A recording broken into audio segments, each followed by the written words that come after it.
Okay, सो राउथ Hurwitz या राउथ stability criterion से अगर हमें स्टेबिलिटी डिटरमाइन करनी है तो फर्स्ट स्टेप तो हमें पहले राउथ एरे बनाना पड़ेगा, ठीक है। उसके बाद उस जो भी राउथ एरे हमें मिलेगा उसको हमको इंटरप्रिटेशन करना है, ठीक है। अच्छा, तो राउथ एरे कैसे बनाएंगे?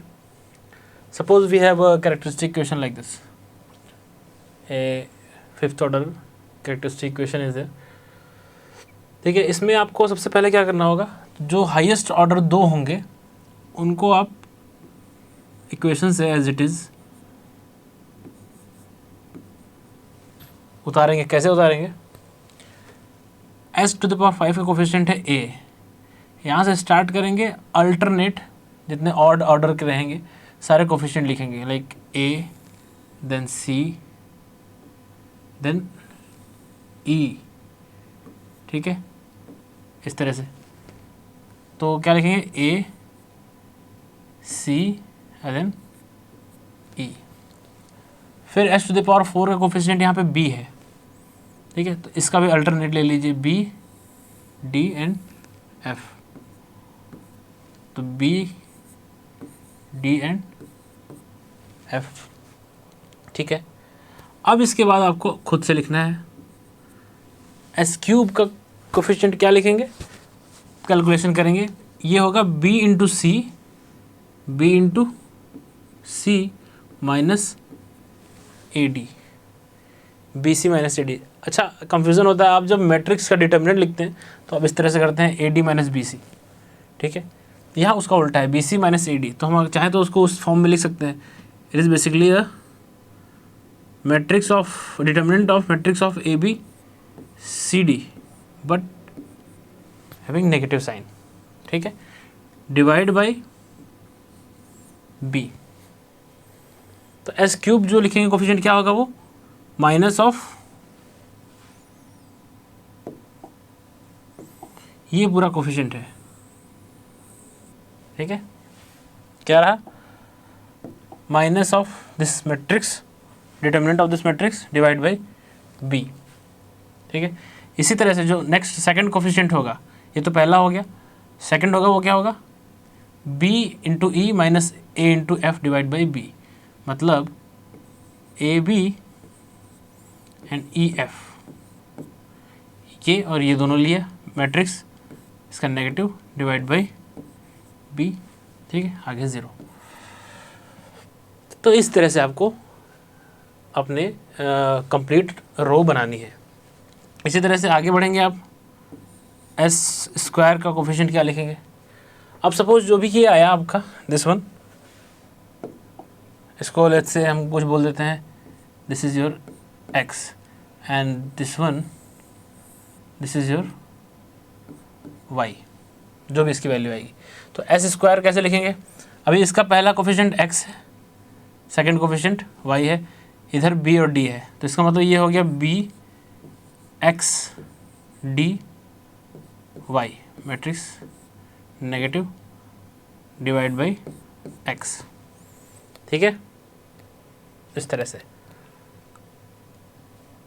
और आगे बी एक्स और एफ 0, तो आपको क्या होगा, b x f 0 negative divide by x. तो प्रोसेस वही करना जो आपने पहले में किया, वही काम आगे बढ़ाते जाना है। कैसे करना है, ये मल्टीप्लाई बाई ये minus this multiply by this divide by this term, ठीक है। आगे यही काम इधर भी किया, b into E minus e into F divide by b, और यही फिर आगे करना है, ऐसे करते जाना है। इसी तरह से आपको एस टू द पावर 1 का भी कोफिशिएंट मिलेगा, इसी तरह से एस टू द पावर 0। तो यहाँ हमारा कंप्लीट होगा रो। यही प्रोसेस करते करते हमें ये रो कंप्लीट करना है। एक बार हमारा रो कंप्लीट हो जाएगा, जब ये सारा ये रो कंप्लीट हो जाएगा, तब हम इसका इंटरप्रिटेशन करेंगे, तब कैसे बताना है हमको कि स्टेबिलिटी कैसी है इसकी, ठीक है। तो इसको आप ऐसे कंप्लीट करेंगे। अभी एग्जांपल लेंगे और इसको क्लियर होगा। तो फिर हम क्या देखेंगे, स्टेबिलिटी के लिए पहले नेसेसरी कंडीशन है, पहला तो all coefficient of characteristic equation should have same sign. तो सबसे पहले तो हम कैरेक्टरिस्टिक इक्वेशन देख के ही बता सकते हैं कि स्टेबल है कि नहीं है। अगर जितने भी टर्म्स थे, जैसे हमने लिखा ना a⁻⁵, तो जितने भी टर्म्स थे सारे या सेम साइन के हैं, या तो सारे पॉजिटिव हैं या तो सारे नेगेटिव हैं, जितने भी कोफिशिएंट हैं। तो सेम साइन है तो ठीक है, अदरवाइज अनस्टेबल है। सेकेंड पॉइंट है there should not be any missing term. Missing term का मतलब h⁵ पहला टर्म था हाईएस्ट ऑर्डर, वहाँ से स्टार्ट हुए तो 4 3 2 1 0, इनके बीच में कोई भी एक मिसिंग नहीं होना चाहिए। ऐसा नहीं है कि h⁴ है उसके बाद h⁴ आ गया, सीधे s³ गायब है टर्म। तो अगर मिसिंग टर्म होगा तो सीधे सिस्टम आपका अनस्टेबल है। ठीक है, तो ये कैरेक्टरिस्टिक इक्वेशन देख के ही काम हो जाएगा, यहाँ राउथ बनाने की ज़रूरत नहीं है स्टेबिलिटी बताने के लिए। ठीक है, और अगर आपके पास इवन और ऑड टर्म्स हैं, s² h⁴ h⁴ ऐसे है, या फिर s³ h⁵ h⁴ इस तरह के हैं, तो इसका मतलब आपके पास इमेजनरी एक्सिस पे आपके पोल होंगे और कुछ मार्जिनली स्टेबल जैसा सिस्टम रहेगा। ठीक है, पोल जो है आपके इमेजनरी एक्सिस पे है। सफिशिएंट कंडीशन क्या होगी? सफिशिएंट कंडीशन ये होगी कि जो भी आपका पहला कॉलम होगा, ये आपको जो भी मिलेगा, तो इसमें जो फर्स्ट कॉलम होगा, जो भी एलिमेंट आपके फर्स्ट कॉलम में मिलेंगे, उनका साइन जो है वो सेम रहना चाहिए, पॉजिटिव ही रहना चाहिए, क्योंकि पहला दूसरा तो पॉजिटिव ही होगा, क्योंकि आप यहाँ से उतार रहे हैं, वहाँ से अगर नेगेटिव हुआ तो पहले ही अनस्टेबल है। तो साइन जो है वो पॉजिटिव होना चाहिए, साइन चेंज नहीं होना चाहिए। कुल मिला के कहने का मतलब कि पहला कॉलम जितने एलिमेंट हैं उनमें साइन चेंज नहीं होना चाहिए। अगर साइन चेंज है तो सिस्टम आपका अनस्टेबल है। तो स्टेबिलिटी के लिए साइन चेंज नहीं होना चाहिए। और अगर साइन चेंज हुआ, तो number of sign change is equal to root lying on RHP, मतलब close loop poles lying on right hand side. ठीक है, तो जितने नंबर ऑफ साइन चेंज होंगे पहले कॉलम में, जितने भी कोफिशिएंट हैं, तो उतने ही रूट आपके राइट साइड पे हैं। ठीक है, तो ये चीज़ें हम इसमें बता सकते हैं अपने राउथ टेबल से। ठीक है, चलो एग्जांपल लेते हैं। चलो इसको मैं हटा देता हूँ।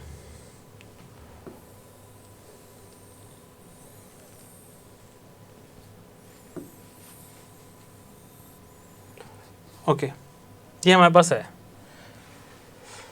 हमें इसका पहले तो एग्जांपल है, इसका हमको राउथ टेबल बनाना है। तो राउथ टेबल कैसे बनाते हैं? h⁵ और h⁴ ले लिया। 5 का कोफिशिएंट है 1 3 1 3, अल्टरनेट चलेंगे 1 3 एंड 16, तो 1 3 एंड 16। 4 में है कोफिशिएंट 1, यहाँ पे 1 है, 1 अल्टरनेट चलेंगे 9 एंड 10, तो 1 9 एंड 10। ये दो चीज़ें तो हम अपने कैरेक्टरिस्टिक इक्वेशन से उतार लेते हैं, दो रोज़। नेक्स्ट रो जो होगी s³ की, वो क्या आएगी? वही 1 × 3 माइनस 1 × 9, तो 3 - 9 कितना हो गया? 6। 3 - 9 डिवाइड बाई 1। ठीक है, और नेक्स्ट क्या आएगा? 1 × 16 माइनस 1 × 10, 16 - 10, तो 16 - 10 बाई 1। ठीक है, आगे 0। क्लियर हो गया? अब इनकी वैल्यूज़ क्या है? वैसे सॉरी, इनके वैल्यूज़ क्या होगी? इसकी वैल्यू क्या आएगी? इसकी वैल्यू आएगी आपकी -6। ठीक है, 3 - 9, और इसकी वैल्यू आएगी इसकी यहाँ पे 6 - 10 क्या आएगा? ये आएगी 6। ठीक है, आगे बढ़ते हैं। s² का कोफिशिएंट क्या होगा?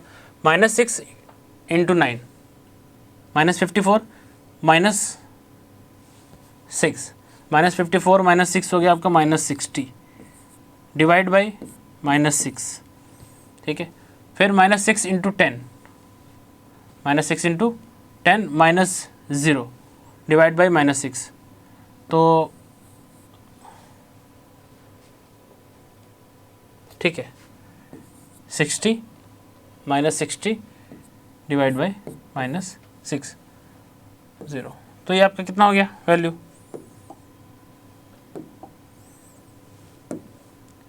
ये आपका हो गया कितना 10, ठीक है, और ये भी हो गया 10 आ रहा है।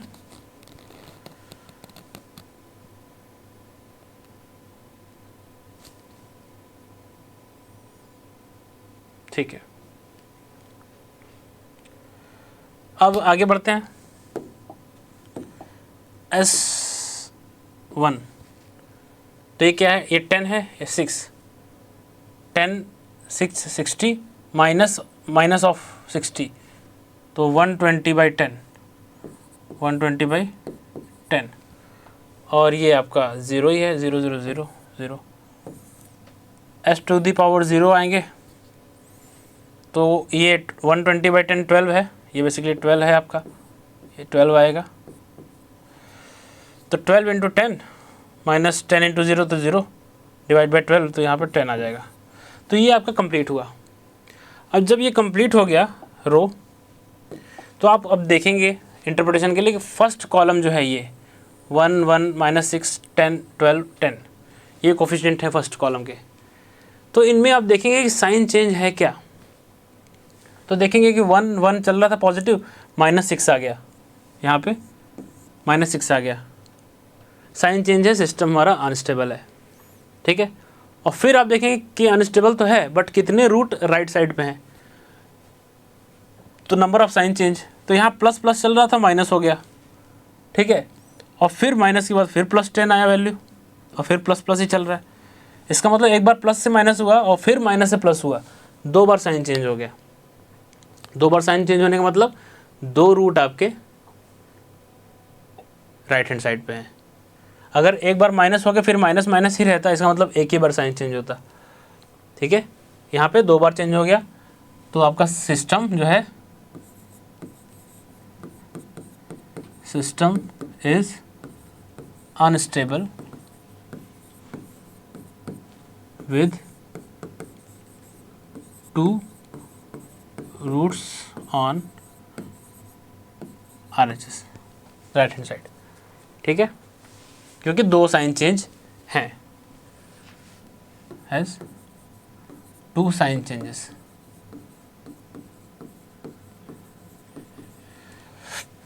ओके, क्लियर है। तो ये चीज़ हमें इस तरह से इंटरप्रिटेशन करनी है। अब इसमें क्या होगा, अब इसमें प्रॉब्लम आएगी। प्रॉब्लम क्या आएगी,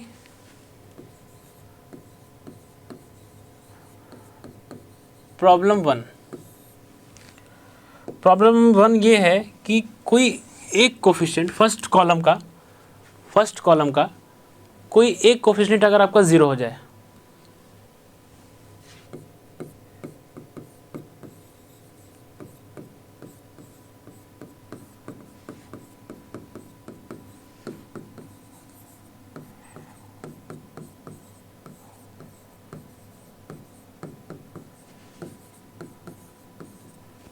कोई एक आपका 0 हो जाए, तो क्या करेंगे। तो ऐसे केस में हमें करना क्या है कि जो 0 है उसको मान लेंगे कुछ पॉजिटिव, एक छोटा सा पॉजिटिव नंबर एप्सिलॉन मान लें, और फिर उसके बाद अपना एरे आगे बढ़ाएं, कंप्लीट करें एरे, ठीक है। बीच में कहीं एक पहला कॉलम जो था उसमें कहीं बीच में कोई एलिमेंट 0 हो गया, तो आगे बढ़ेंगे तो फिर 0 0 ही आएगा, क्योंकि इनफाइनाइट हो जाएगा, क्योंकि पहले वाले कॉलम से ही हर बार डिवाइड भी करना होता है।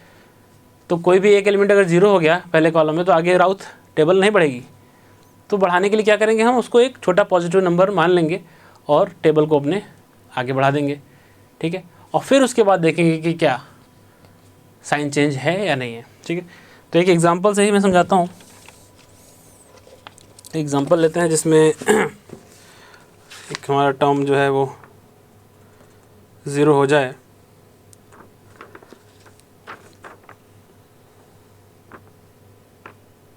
चलिए, एक राउथ टेबल लेते हैं, s⁻6 plus s⁻5 plus 8s⁴ plus 6s³ plus 20s² plus 8s plus 10 is equal to 0। ठीक है, ये ले लिया। अब इसमें लिख लेंगे पहले s⁻6 s⁻5 कोफिशिएंट लिखेंगे। s⁻6 का क्या होगा 1, फिर 8, फिर 20 और फिर 10, और इसका 5 का 1, फिर 6, फिर 8, 6 फिर 8। अब s⁻4 लिखिए आप, 1 × 8 माइनस 1 × 6, 8 माइनस 6 2, 2/1, तो ये हो गया 2। फिर 1 × 20 माइनस 8 × 1, 20 माइनस 8 12, 12/1, तो ये हो गया 12। फिर 1 × 10, ये आगे 0 है, माइनस 0/1, तो ये 10। चलिए s³, 2 × 6 12, 12 माइनस 12 0, 0/2, ये हो गया 0। अब ये हो गया यहाँ पे 0। आगे बढ़ेंगे तो 2 × 18 16 माइनस 10 6, 6/2 3। ठीक है, आगे तो 0 ही है, तो 0। ठीक है, अभी क्या हो गया, ये टर्म आपका हो गया 0। अब इसके बाद अगर आप नीचे जाएंगे तो आपका इन्फिनिटी मिलने लगेगा, क्योंकि 0 से डिवाइड तो करना ही है हर बार। तो उस केस में आपको करना क्या है, अभी यहाँ पे आप क्या करेंगे, इसको 0 ना लेके इसको आप एक यहाँ छोटा मान लीजिए कि ये कोई एक पॉजिटिव, स्मॉल पॉजिटिव नंबर है एप्सिलॉन, यहाँ पे 0 ना होके कुछ एप्सिलॉन है। अब इस एप्सिलॉन के हिसाब से अपना टेबल आगे बढ़ाइए। तो s² का टर्म जो होगा क्या लिखेंगे आप, s² का टर्म जो होगा वो क्या लिखेंगे, ई, अभी इस एप्सिलॉन हो गया तो 12 एप्सिलॉन माइनस 6/एप्सिलॉन, ये हो जाएगा। आगे 10 एप्सिलॉन माइनस 0/एप्सिलॉन, तो ये तो 10 हो जाएगा, 0 0 चलता रहेगा। ठीक है, s⁻1 क्या हो जाएगा, ये एप्सिलॉन × 3 माइनस 10 एप्सिलॉन। ठीक है, डिवाइड बाई दिस वन, आगे बढ़ाते जाएंगे आप। ठीक है, तो ये क्या हो जाएगा टर्म,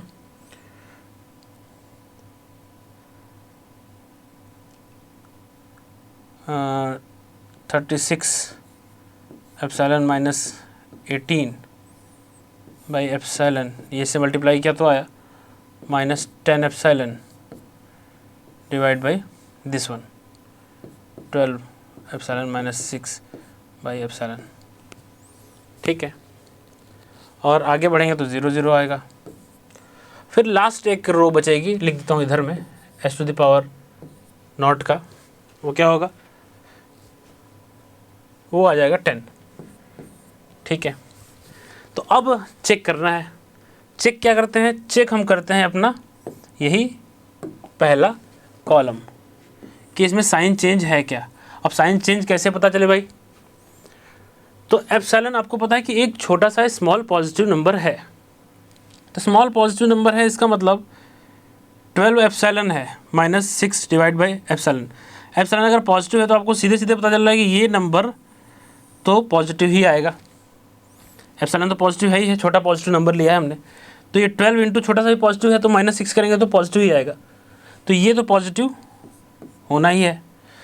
ये वाला टर्म देखा जाए क्या होगा इसके साथ, इसको चेक करेंगे तो क्या आएगा, ये 36 एप्सिलॉन माइनस 18 और माइनस 10 एप्सिलॉन स्क्वायर है कुछ। ठीक है, और डिवाइड बाई कितना है ये, वही 12 epsilon minus 6 divide by epsilon, epsilon cancel कर दीजिए। इसको थोड़ा और सिंप्लीफाई कर लेते हैं, तो 36 एप्सिलॉन माइनस 18 और minus 10 epsilon square divide by 12 epsilon minus 6। ठीक है, ये इस टाइप का कुछ आया। अब यहाँ पे एप्सिलॉन का अगर आप एक छोटा पॉजिटिव नंबर मान के चलें तो ये 36 में से आप 18 माइनस करेंगे और 10 माइनस करेंगे, तो ये पॉजिटिव होना है। और यहाँ पे भी आप नीचे का मामला तो पॉजिटिव ही रहेगा, क्योंकि एप्सिलॉन अगर पॉजिटिव है तो 12 में से 6 लगभग घटेगा, तो कोई दिक्कत नहीं है, ये तो मामला पॉजिटिव है ये। तो यहाँ अगर छोटा सा 0.1 अगर मान लें तो 3.6, तो हो सकता है कि ये नेगेटिव हो जाए। यहाँ पे अगर एप्सिलॉन हम छोटा सा पॉजिटिव माने, अगर बहुत छोटा नंबर रहे तो ये हो सकता है ये नेगेटिव हो जाए। तो ये कितना आ जाएगा, इसको कैलकुलेट करेंगे तो ये कुछ नेगेटिव नंबर आएगा। चलो हमको तो कितना आएगा उससे मतलब नहीं है, हम तो कैलकुलेट कर लेंगे, बट हमको मालूम है कि ये नेगेटिव होगा, क्योंकि ऊपर वाला मामला नेगेटिव हो सकता है। ठीक है, ऊपर जब नेगेटिव हो सकता है तो इसका मतलब कि यहाँ एक टर्म आपका, ये वाला टर्म नेगेटिव हो जाएगा, और ये टर्म अगर नेगेटिव हो गया तो इसका मतलब सिस्टम अनस्टेबल है, और आपका 2 साइन चेंज आ जाएगा। प्लस प्लस प्लस था, एक माइनस आया, फिर एक प्लस आ गया, तो 2 रूट आपके राइट हैंड साइड पे लाई करेंगे। ठीक है, तो ये प्रॉब्लम जो है जहाँ पे एप्सिलॉन कोई एक टर्म 0 हो जाए तो उसको एक छोटा पॉजिटिव नंबर मान के आगे बढ़ा देना है, और फिर अपना राउथ पूरा करना है, और फिर साइन चेंज देखना है। ठीक है, तो एक तो ये इस तरह की प्रॉब्लम हो सकती है। अगली प्रॉब्लम क्या होगी, इसमें आप चाहे तो वैल्यू भी निकाल सकते हैं सीधे सीधे, और अदरवाइज ऐसे पॉजिटिव मान के कर सकते हैं। अगला क्या है, अगला हमारा है कि प्रॉब्लम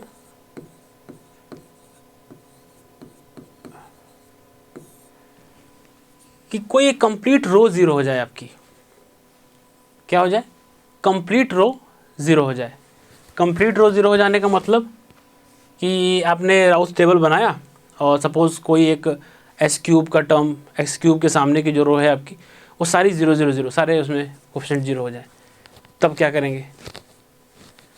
ठीक है, ऐसे केस को कैसे हैंडल करना है, कैसे डील करना है, एक एग्जांपल ले लेता हूँ मैं इसका भी, एक एग्जांपल से समझते हैं। s⁵ plus 2s⁴ plus 24 s³ plus 48 s² minus 25 s minus 50 is equal to 0। चलिए बनाते हैं। तो s⁵ और s⁴ लिख सकते हैं अपने आप से, 1 24 और माइनस 25। तो इस सिस्टम में माइनस माइनस आ रहा है, वो पहले ही अनस्टेबल तो होने वाला है, कोफिशिएंट हमको सारे पॉजिटिव चाहिए। फिर भी चलिए एक एग्जांपल के लिए आगे देखते हैं। 248 माइनस 50, ओके, s³ का बनाइए। तो 24 × 2 48 माइनस 48 0 हो गया, ये 0 हो गया। 25 25 × 2 50 माइनस में, और ये माइनस में प्लस 50, ये भी 0 हो गया, और ये अगेन 0 हो गया। अभी देखा आपने कि सारा कंप्लीट रो ही 0 हो गया। अब क्या करें, तो ऐसे केस में आपको क्या करना है, आपको इसके ऊपर की जो इक्वेशन है, इसके ऊपर की जो रो है, वो उसको हम बोलेंगे ऑक्सिलरी इक्वेशन, उसको बोलेंगे ऑक्सिलरी इक्वेशन। उसको आप लिखिए।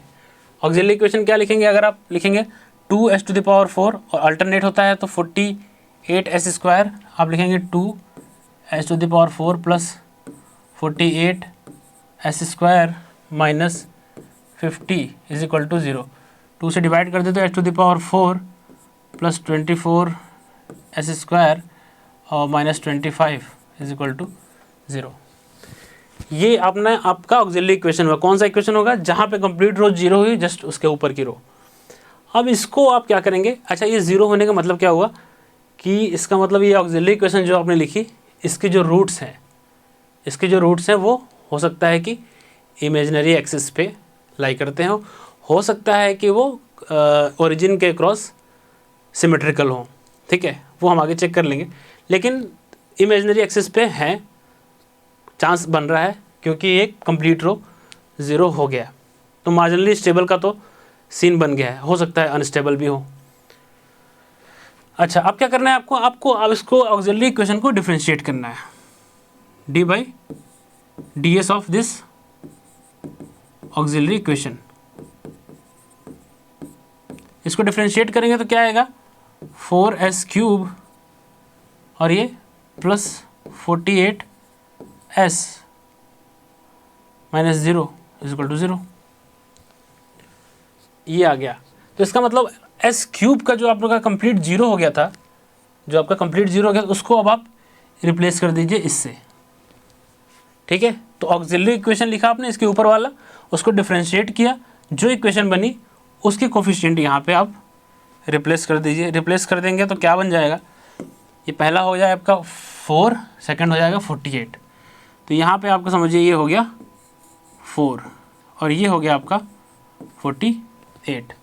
आगे अब आगे आप बढ़ाइए अपना, आगे बढ़ाइए, s⁻² का क्या हो जाएगा, 4 × 48 माइनस 2 × 48, ठीक है, ये 4 × 48 है, ये माइनस 2 × 48, तो कितना बच जाएगा, 2 × 48, 2 × 48 डिवाइड बाई 4, ठीक है, और ये 4 × -50 और 2 × 0 डिवाइड बाई 4, तो ये बच जाएगा आपका यहाँ पे -50 आगे 0। ये कंप्लीट टर्म कितना आ जाएगा, 24, यहाँ 24 ही लिख देते हैं, यहाँ पे लिख देते हैं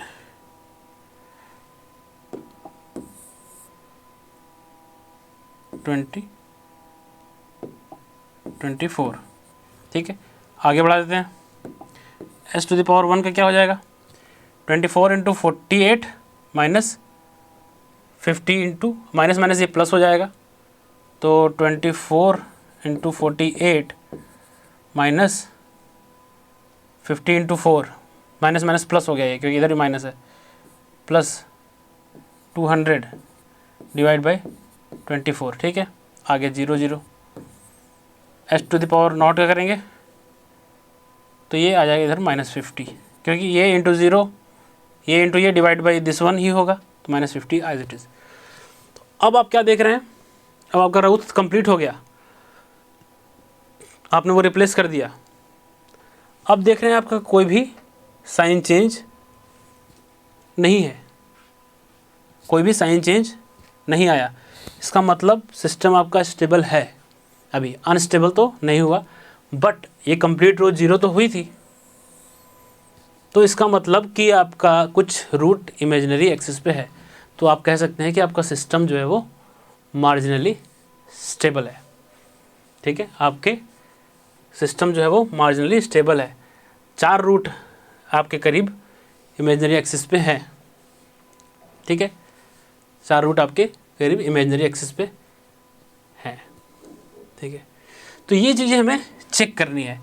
अब ये अगर s⁻4 के नीचे की जो भी कंपोनेंट आए, इसमें से कोई नेगेटिव होता है या जितने भी नंबर ऑफ साइन चेंज होते, और आपने देखा यहाँ से 4 रूट होंगे जहाँ ऑक्सिलरी इक्वेशन जो आई, उसके बाद हायर ऑर्डर 4 है, 4 रूट होंगे।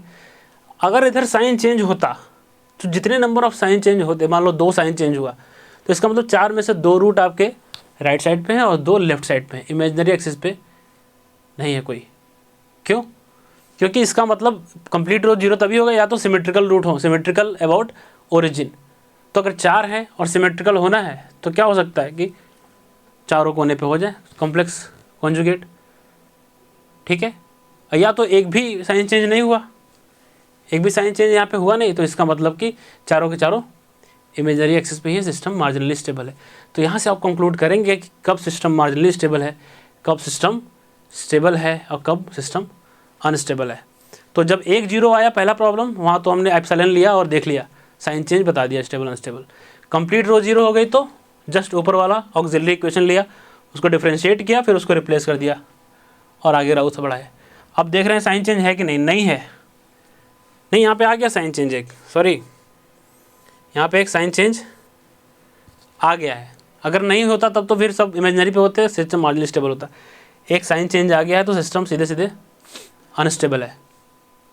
एक साइन चेंज हुआ तो सिस्टम अनस्टेबल है, बाकी रूट मार्जिनली उस पर होंगे और बाकी राइट साइड पे भी एक रूट आपका है और सिस्टम आपका अनस्टेबल है। ठीक है, तो यहाँ आपका एक नेगेटिव हो गया, सिस्टम हो गया अनस्टेबल। और इसमें प्रॉब्लम क्या आ सकती है, और अलग अलग तरह के क्वेश्चन आ सकते हैं। एक तो और सब हो सकता है कि कितने रूट आपके राइट साइड पे हैं या फिर लेफ़्ट साइड पे हैं, एस इजिकल टू -1 के ओरिजिन नहीं, एस इजिकल टू -1 के लेफ्ट में कितने हैं, उसके राइट में कितने हैं, ऐसा प्रॉब्लम आ सकता है। एक ऐसा आ सकता है कि वही अननोन वैल्यूज़ हो कुछ, उसकी रेंज बतानी हो स्टेबिलिटी के हिसाब से, इस टाइप का प्रॉब्लम हो सकता है। तो नंबर ऑफ़ प्रॉब्लम्स इसमें आ सकते हैं। तो आपको बेसिक जो है सबसे पहला तो ये मालूम होना चाहिए कि कैसे हम स्टेबिलिटी बताएं, राउथ एरे कैसे बनाएं। ठीक है, तो ये लेक्चर अभी हमने डिस्कस किया कैसे राउथ एरे बनाएं और क्या बेसिक उसमें डिफ़िकल्टीज़ आ रही हैं। 2 टाइप की डिफ़िकल्टीज़ डिस्कस कर ली। ठीक है, हाँ नेक्स्ट में हम कुछ इसके प्रॉब्लम सॉल्व करेंगे तो आपको और क्लियर होगा कब हम मार्जिन स्टेबल लेते हैं, कब स्टेबल लेते हैं। Okay, thank you.